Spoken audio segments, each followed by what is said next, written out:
Kok keluar rumah jangan lupa pakai masker ya sana.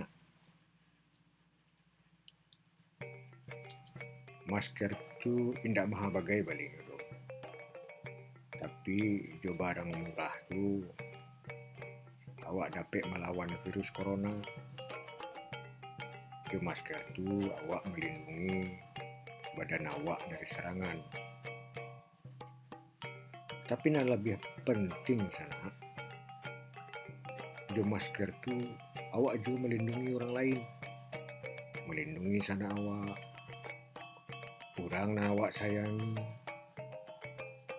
Ma tahu dalam diri awak adalah ada virus corona. Tapi awak tidak sadar. Dek masker tu virus nanado dalam diri awak tidak menyebar. Tidak tenayo orang di sekitar awak. Selamat sana awak dari serangan.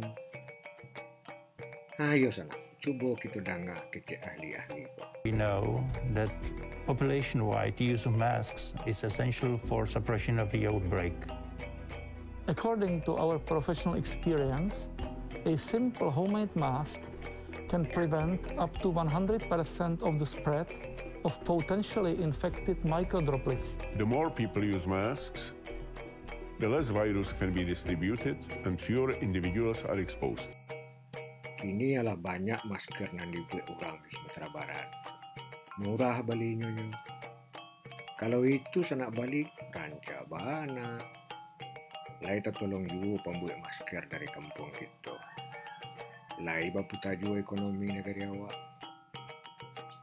Sekali lagi pesan kami sana. Jangan lupa pakai masker.